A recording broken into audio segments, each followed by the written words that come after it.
15 फरवरी से स्टार्ट होने जा रहे हैं, तो हमारे पास गूगल ज़रा ये बताओ कितना टाइम बचा है इन एग्जामिनेशंस के लिए प्रिपेयर करने के लिए। मुझे दिन में और घंटे में टाइम चाहिए। तो आज 3 अगस्त है और आपकी परीक्षाएं 15 फरवरी से शुरू हो रही हैं।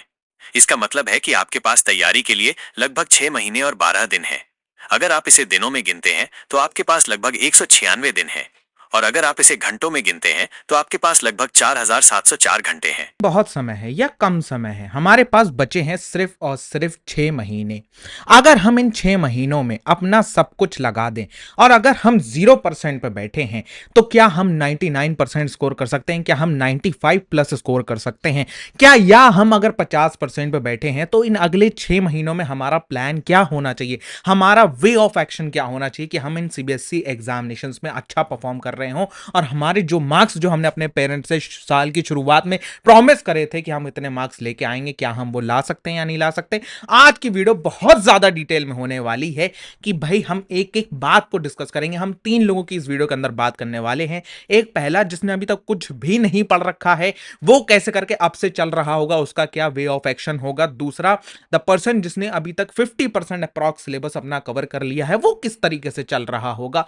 तीसरा, वो पर्सन जो कि काफी कुछ सिलेबस में कवर कर चुका है, अगर उसे करना है अब और अच्छा करना है, या उसकी अभी तक कॉन्सेप्ट क्लियरिटी नहीं आई है, या कहीं दिक्कत आ रही है, या सिलेबस तो कर लिया है, मार्क्स नहीं आ रहे हैं, आपके यूनिट टेस्ट हो गया, अब आपके हाफ ईयरली आने वाले हैं, इन सब चीजों को मैनेज कैसे करना है। बीच बीच में हमारे बहुत सारे डिस्ट्रैक्शंस भी आने वाले हैं, तो आज की वीडियो में सबकी बात करने वाले हैं। स्ट्रैटेजी काफी ज्यादा डिटेल्ड होने वाली है, तो थोड़ा सा टाइम लगा के आराम से एक वीडियो को देख लो बैठ के। इस वीडियो के बाद मैं तुमसे गारंटी दे के कहता हूं, तुम्हें कोई और वीडियो देखने की जरूरत नहीं पड़ेगी। तो लेट्स स्टार्ट, चलते हैं जरा अपने बोर्ड की तरफ। तो भैया हमारे पास में है कितना टाइम? हमारे पास में है भैया आपके 6 महीने 182 दिन। भैया अभी तो वो कह रहा था 196 दिन है हमारे पास में। देखो भाई, जो 4 6 8 10 दिन तो जो होता है कुछ ऐसे ही हमारे निकल जाएंगे। कुछ तुम जो होता है प्लानिंग करने में निकालोगे, कुछ जो होता है तुम्हारा कहीं कोई फंक्शन वगैरह आ जाएगा उसमें निकल जाएंगे। तो वी हैव अप्रॉक्सली 182 दिन। 182 दिन भी छोड़ो, आप हमारे 180 डेज मान के चलिए। अब जो होता है ये 180 डेज हमारे इन 180 दिन है हमारे पास में, या हमारे पास में कुछ 4000 घंटे हैं, 4000 आवर्स हैं हमारे पास। सब्जेक्ट तो 5 है, कुछ के पास 6 होंगे। कैसे करके करना है भैया? चलिए जरा स्ट्रैटेजी का डिस्कशन चालू करते हैं और लिखना चालू करते हैं, क्योंकि ये सारी चीजें लिख के डिस्कस होंगी तभी जो होता है हमारी कॉन्सेप्ट क्लैरिटी बढ़ेगी। करना कैसे है भैया, सबसे पहले उसकी बात करते हैं कि चीजें हमारी हो कैसे रही होंगी। अगर आप 0% पे हैं, सबसे पहले उनकी बात करते हैं। 0% इन द सेंस व्हाट, कि आपने कुछ नहीं पढ़ रखा। हाँ, आपने कुछ नहीं पढ़ रखा इन द सेंस कि आपके पेपर में मार्क्स नहीं आ रहे हैं। मतलब आपने पढ़ा तो है, लेकिन वो पढ़ने का फायदा नहीं निकल रहा, आपके पेपर में मार्क्स नहीं आ रहे हैं, आपकी यूनिट टेस्ट में मार्क्स नहीं आ रहे हैं। आप कैसे करके करा जाए, उसकी मेन डिस्कशन है, आप कैसे करके करा जाए। चलिए जरा 0% वाले की बात करते हैं। आपके पास में समय है अगस्त, सितंबर, अक्टूबर, नवंबर, दिसंबर, जनवरी, फरवरी। 6 महीने आपके पास में है। अब की बार 2 बोर्ड एग्जामिनेशन की भी सुनी जा रही है, तो उसके हिसाब से ही मैं बात कर रहा हूं।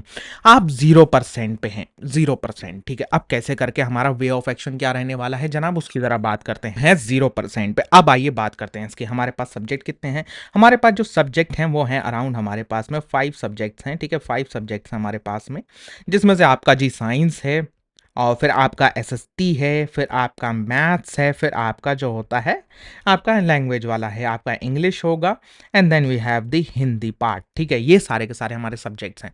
अब इसमें किस तरीके से अलोकेशन करना है, किस तरीके से हमें पर सब्जेक्ट पढ़ाई करनी है, जिससे कि हम अपना जो होता है वो मैक्सिमम स्कोर लेके आ रहे हैं। वो प्रॉमिस याद रखो यार, मेन आपका प्रॉमिस है, आपने जो अपने पेरेंट्स से करके रखा है कि हम अच्छे मार्क्स लेके आएंगे। देखो, अब जो हमारे 0% पे हैं बच्चे, या जो होता है जो हमारे अभी तक कम पढ़ा है जिन्होंने, वो किस तरीके से महीनों का एलोकेशन किस तरीके से, हम देखो पहले एक बड़ा सा एक वाइडर पर्सपेक्टिव समझते हैं, फिर हम एक छोटा छोटा पर्सपेक्टिव से हिसाब से लेके चल देंगे उसको, और हम अपनी डेस्टिनेशन पे पहुंच जाएंगे। वाइडर पर्सपेक्टिव के हिसाब से अगर मैं आपको बताऊं, तो आपके पास में अगस्त है, सितंबर है, अक्टूबर है, नवंबर है। ये जो 4 महीने हैं आपके पास में, ये 4 महीने आपके हैं भैया सिलेबस मास्टरी के, ठीक है।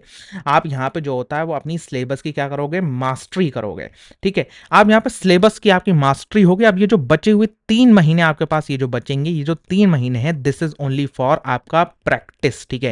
ये प्रैक्टिस इन द सेंस क्या होती है? प्रैक्टिस का मतलब क्या एसक्यूपी ही सिर्फ सॉल्व करना होता है? नहीं नहीं नहीं नहीं नहीं, सिर्फ एसक्यूपी सॉल्व करना नहीं होता, या सिर्फ और सिर्फ क्वेश्चन बैंक लगाना नहीं होता। आपका प्रैक्टिस का मतलब होता है कि आप जो होता है, जो आपने पढ़ा है, उसके बेस पे आप अपने क्वेश्चंस को क्या टैकल कर पा रहे हो, क्या वो क्वेश्चंस को आप टैकल कर रहे हो तो जी आपके उसमें आपके मार्क्स आ रहे हैं या नहीं आ रहे, वो आपकी प्रैक्टिस कहलाती है। तो मोटा मोटा मैं समझाऊं आपको, आपके पास में ये 4 महीने हैं इन सारे सब्जेक्ट्स को कवर करने के लिए। अब भैया ये वे ऑफ एक्शन क्या रहने वाला है, हमारा एक्शन कैसे होना चाहिए, किस सब्जेक्ट को हमें कितना टाइम देना है।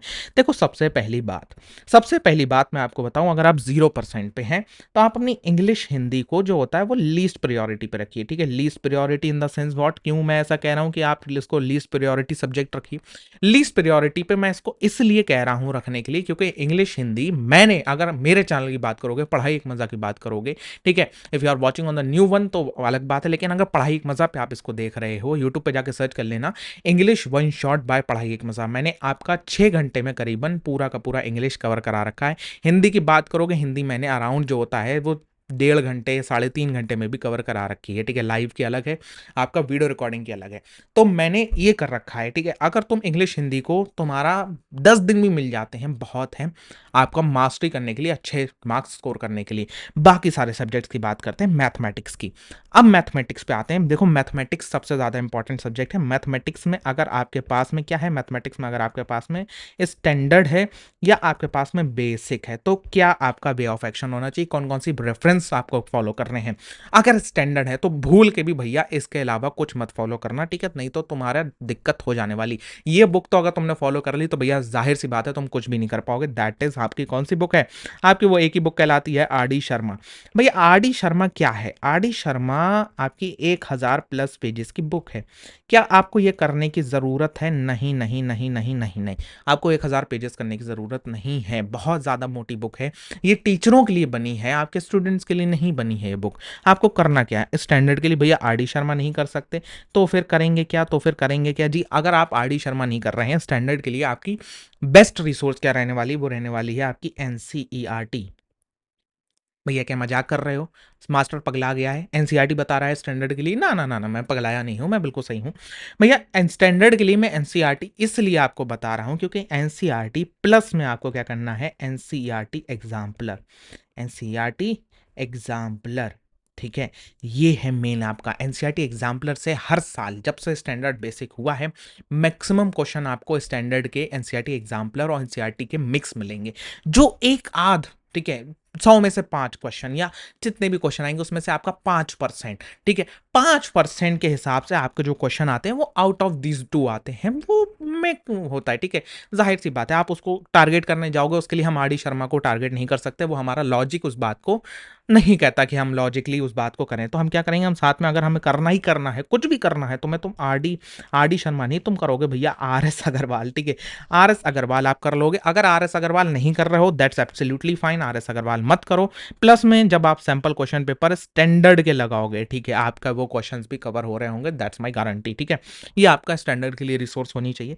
बेसिक के लिए आपको पता है एनसीईआरटी आप करोगे, सिर्फ एग्जाम्पलर नहीं करोगे, आर एस अग्रवाल नहीं करोगे, प्लस में जो होता है आप एक लगाओगे एसक्यूपी, बस आपका काम निकलने आने वाला है। बेसिक का ये है आपका फंडा, ठीक है भैया। मैथ्स हो गई हमारी, मैथ्स को हमें कितने महीने देने हैं, मैथ्स को आपको आपका सिलेबस कंप्लीट करने के लिए ये जो 4 मंथ्स हैं, 4 मंथ्स में आपको इंग्लिश हिंदी छोड़ दो भैया, इंग्लिश हिंदी को रखो सिर्फ 1 महीने के लिए, नवंबर में आप कवर करो जी आपका English and then we have Hindi, ठीक है। नवंबर इसके लिए छोड़ दो। बाकी ये जो 3 महीने, एक एक महीना दे दूंगा मैं आपको पूरा पूरा सिलेबस कंप्लीट करने का। साइंस एसएसटी मैथ का बहुत आसान है, 1 महीने में पूरा सिलेबस कंप्लीट करना, क्योंकि यूट्यूब पे इस हिसाब से चीज़ें चल रही हैं। और आपका जो होता है मैथमेटिक्स में, आप जितनी ज़्यादा प्रैक्टिस पे मत ध्यान दो, आप अपने कॉन्सेप्ट्स बिल्डिंग पे ध्यान दोगे, आपका मैथमेटिक्स आराम से कवर हो जाएगा 1 मंथ में।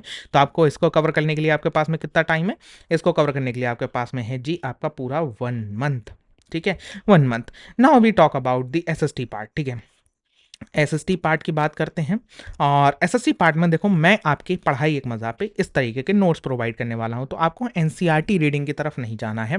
आपको पढ़ाई के मज़ा पे सारे के सारे ये नोट्स मिल जाएंगे आपको टाइम टू टाइम। ये आपके लगातार आ रहे हैं, हर दिन आ रहे हैं, हर दूसरे दिन आ रहे हैं, तो आप इसी को जो होता है वो फॉलो कर रहे होगे, ठीक है।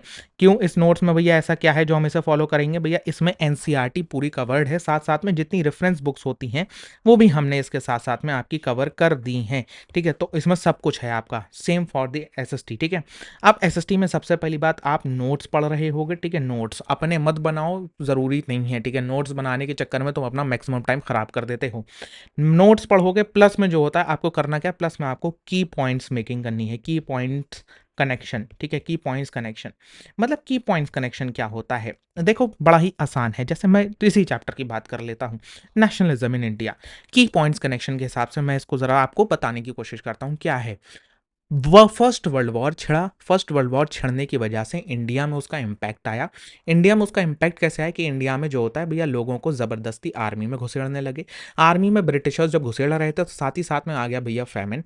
फैमिन आने की वजह से जो होता है लोगों में गुस्सा और बढ़ गया। फिर साथ साथ में आ गए गांधी जी। गांधी जी लेके आए एक सत्याग्रह का आइडिया। सत्याग्रह हो रहे थे, सत्याग्रह होते होते भैया जलियांवाला बाग का मैस्केयर होता है, नॉन कॉपरेशन मूवमेंट होता है। नॉन कॉपरेशन मूवमेंट होता है, फिर वो बंद हो जाता है। क्यों? क्योंकि भैया उसके लिए आपका अप्रोप्रिएट मेजर्स नहीं लिए गए थे। फिर उसके बाद में जलियांवाला बाग होता है, चौरी चौरा इंसिडेंट होता है, उसकी वजह से non cooperation movement Gandhi ji बंद कर देते हैं। जलियांवाला बाग के बाद में जो होता है गांधी जी उसको जो होता है एक हिमालयन ब्लंडर कहते हैं। फिर उसके बाद में आपका नेक्स्ट आता है टॉपिक आपका सिविल डिसोबीडियंस मूवमेंट का, सॉल्ट मार्च का टॉपिक आता है। सॉल्ट मार्च में गांधी जी जाते हैं। क्यों होता है ऐसा? सब सब ये कहानी बन जाती है। ये की पॉइंट मेकिंग, आपका पूरा चैप्टर आपकी आंखों के सामने नाचने लगता है, तो वो की पॉइंट मेकिंग कहलाती है। एसएसटी में आपको यही मेथड फॉलो करना है की पॉइंट कनेक्शन का। आप एक चैप्टर का नाम लो, आपका चैप्टर के सारे पॉइंट्स एक दूसरे से कनेक्ट होना चालू हो जाने चाहिए, आपके दिमाग में वो सारे के सारे पॉइंट आ आना चाहिए, तो वो आपका की पॉइंट कनेक्शन कहलाता है। अब साथ साथ में आप एसएसटी में क्या स्ट्रैटेजी लगा रहे होगे? सेम आपका की पॉइंट कनेक्शन, प्लस में जब आप इसको पढ़ रहे होगे उसके बाद में इससे रिलेटेड आप जो होता है कुछ नहीं करोगे, ना 1 मार्कर अटेम्प्ट करोगे, ना सेकंड मार्कर अटेम्प्ट करोगे, ना थर्ड मार्कर अटेम्प्ट करोगे। आपको 2 काम करने हैं यहाँ पे। आपको 5 मार्क्स के जो क्वेश्चन होते हैं, ठीक है, 5 मार्कर जो आपका लॉन्ग क्वेश्चन होता है, लॉन्ग क्वेश्चन आंसर्स होते हैं, तो वो आपको अटेम्प्ट करना है 5 पॉइंट्स में, ठीक है। पॉइंटर्स लिखना आपको आना चाहिए, पॉइंटर्स बनाना आना चाहिए। रट्टा मत मारो एसएसटी का, एसएसटी की कहानी समझो, पॉइंटर्स अपने आप बनाओ, चीज़ें आपकी आसान हो रही होंगी, ठीक है। एक और चीज़ होती है, वो होती है आपकी इमेज एनालाइजेशन। इमेज एनालाइजेशन मैंने अपने इस नोट्स में कर रखा है, आप देखोगे नोट्स पूरे ही पूरे इमेज एनालाइज्ड हैं, आपको सारी की सारी चीज़ें इसमें दिख रही होंगी। आपकी इमेज, इसमें हर एक इमेज एनसीईआरटी की पूरी एनालाइज्ड है अकॉर्डिंग टू दी आपका जिस हिसाब से आपकी बोर्ड की रिक्वायरमेंट है, ठीक है, उस हिसाब से हमने कर रखा है। साइंस की बात करते हैं। साइंस में भी आपको मैं कुछ दिखा देना चाहता हूँ। साइंस में भी आपके नोट्स आएंगे अभी बहुत जल्दी, बन चुके हैं आपके नोट्स, तैयार हैं एकदम, और ये आपके आने लगेंगे अभी थोड़े ही टाइम में, ठीक है। आपके स्पेशल ट्रिक्स के साथ में ये नोट्स आएंगे। तो साइंस में भी आप जो होता है, जो अपनी स्ट्रैटेजी बना रहे हो, इसमें मैक्सिमम आप जो होता है वो साइंस को भी यही रखोगे कि साइंस में आपको क्या करना है जी, साइंस में भी आपको यही स्ट्रैटेजी फॉलो करनी है। आपको वन शॉट देखना है, वन शॉट देखना है। एसएसटी में भी same for that, one one shot तो लिखना भूल ही गए आप। पहली बात, एक वन शॉट देख लोगे। लॉन्ग एक्सप्लेनेशंस को अवॉइड करो, जो 5-5, 6-6, 7-7 घंटे की एक्सप्लेनेशंस होती हैं, अवॉइड देम। आपका सिलेबस नहीं होगा। 5 मिनट की भैया बीकेपी की वीडियो भी देखोगे तब भी काम चलेगा, पढ़ाई मजा की वीडियो भी देखोगे तब भी काम चलेगा। तो मैं इसमें पीएचडी नहीं करनी है, please try to understand my point. Very very important है कि भैया तुमको पीएचडी नहीं करने का है, ठीक है। तुमको करने का है क्या कहते हैं, सिर्फ और सिर्फ क्लास 10 में अच्छे मार्क्स लाने का है। तुमको ऐसा टीम पीएचडी करना है तो 5-5 घंटे की वीडियो देखो ना, वो सिर्फ वॉच टाइम बनाने के लिए होती है, ठीक है। साइंस में भी आप सेम वन शॉट्स करोगे। आप वन शॉट्स कैसे करने हैं? जिसमें आपका कॉन्सेप्ट बिल्डिंग हो रही हो, ठीक है। केमिकल रिएक्शन भैया, कॉम्बिनेशन अरे शादी वाली रिएक्शन हो गई, डिकम्पोजिशन अरे भैया ब्रेकअप वाली रिएक्शन हो गई। आपका जो होता है वो डिस्प्लेसमेंट रिएक्शन, डिस्प्लेसमेंट रिएक्शन कौन सी होती है? अरे भैया हीरो हीरोइन वाली हो गई, हीरो आया हीरोइन को ले गया भैया, और जो होता है विलन को जो होता है बहुत पिटाई करी, ठीक है। तो इस टाइप की आपको कॉन्सेप्ट बिल्डिंग वाले वन शॉट्स देखने हैं। प्लस में आपको क्या करना है, प्लस में वही आपका जो होता है कॉन्सेप्ट बिल्डिंग करेगा, प्लस में आप नोट्स पढ़ोगे, प्लस में जो होता है आप पीवाईक्यू लगाओगे। पीवाईक्यू मत लगाना भैया, एनसीईआरटी के क्वेश्चन लगा लेना, कोई भी एक बुक पकड़ लेना। ऑनलाइन इतने सारे हैं, अरे जेमिनाई से कह देना भैया वो बना देगा तुम्हारे लिए, चैट जीपीटी से कह देना भैया जो चैप्टर पढ़ो उसके हिसाब से आपके पीवाईक्यूज बन जाएंगे, हो गया आपका काम। अब बची इंग्लिश हिंदी। इंग्लिश हिंदी जो हमने निगलेक्ट करी थी शुरू में, ठीक है। इंग्लिश हिंदी हमारी निगलेक्टेड वाला पार्ट है, तो निगलेक्टेड वाले पार्ट को we will cover at last. हम उसको लास्ट का एक नहीं, हम 15 दिन दे देंगे, ठीक है। तो बाय द नवंबर हमारा काम निपट रहा है। ठीक है, बाय द नवंबर हमारा काम निपट गया। अब बाय द नवंबर हमारा काम निपट गया, दिसंबर जनवरी फरवरी हमारा पूरा का पूरा रिवीजन रिवीजन, और फिर हम जो होता है रिवीजन करते करते हम डांस करेंगे और अपने अच्छे मार्क्स लेके चले आएंगे। ठीक है, अब नेक्स्ट जो 50% पे है, 50% पे जिसने आधा सिलेबस कर लिया है वो क्या करेगा भैया, वो भी सेम चीजें करे लेकिन रिवीजन के फॉर्मेट में। मतलब बोले तो उसके लिए ये शुरू के 4 महीने क्या है, गोल्डन टाइम है आपका। जो होता है शुरू के 2 महीने में आप करोगे अपना सिलेबस कंप्लीट। अगर आप 50% कर चुके हो तो आपको 4 मंथ्स की रिक्वायरमेंट नहीं है। ये सारी की सारी चीजें आप सेम फॉलो करोगे, लेकिन आपको पास में 2 मंथ्स होंगे आपका सिलेबस कंप्लीट करने के। अच्छा भैया, सितंबर तक हमारा सिलेबस हो गया, फिर अक्टूबर नवंबर में प्री बोर्ड आ जाते हैं। ओ, प्री बोर्ड अटेम्प्ट करने हैं आपको, वो बड़ी आसानी से वो आपकी प्रैक्टिस बन रही होगी। और जिनका सिलेबस नहीं है ना, वो प्री बोर्ड पे ज़्यादा ध्यान मत देना। ठीक है, प्री बोर्ड पे मार्क्स इतने ज़्यादा भी इंपॉर्टेंट नहीं होते और बहुत हार्ड आता है pre board as compare to आपका ओरिजिनल बोर्ड एग्जामिनेशन। ठीक है, उस बात की भी बात हम कर रहे हैं।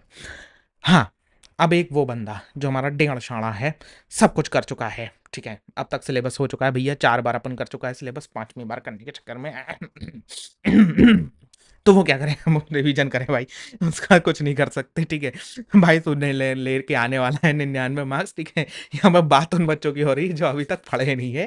ठीक है, तो अपना काम कर भाई, लेके आ मार्क्स आराम से। तो ये है आपकी पूरी की पूरी स्ट्रैटेजी, जिसके हिसाब से अगर आप चल रहे होगे तो आपको कोई दिक्कत नहीं होने वाली है। आपका सिलेबस भी हो रहा होगा, आपके मार्क्स भी बढ़िया आ रहे होंगे। तो उम्मीद करते हैं आपकी सारी के सारे डाउट्स क्लियर हो गए होंगे। अगर क्लियर हो गए हैं तो मेरे को भैया इन दी कमेंट सेक्शन बताओ कि क्या तुम इसको फॉलो करने वाले हो, नहीं फॉलो करने वाले हो। प्लीज़ सब्सक्राइब कर लेना चैनल को, आपके लिए बहुत कुछ कंटेंट आ रहा है। हम प्रीवियस ईयर्स में काफ़ी ज़्यादा बच्चों की मदद कर चुके हैं, आपकी भी करेंगे। ठीक है, तो सब्सक्राइब करिए, एक लाइक कर देना यार। और हाइप का एक ऑप्शन आ गया है पढ़ाई के मज़ा पे, तो हाइप वाला उधर कमेंट सेक्शन है ना, उधर उसके साइड में स्लाइड करोगे तो हाइप का ऑप्शन आएगा, वीडियो को थोड़ा सा हाइप कर देना। ठीक है, जैसे यूट्यूब इसको नए नए बच्चों तक पहुंचा दे तो अपना भी थोड़ा सा फायदा हो जाएगा, समझ रहे हो। ठीक है, तो मिलते हैं आपसे नेक्स्ट वीडियो पे, तब तक के लिए गुड बाय। होप करते हैं आपकी सारे के सारे डाउट क्लियर हो गए, इसके अलावा कुछ भी करने की आपको जरूरत नहीं है। ठीक है, तब तक के लिए बाय बाय।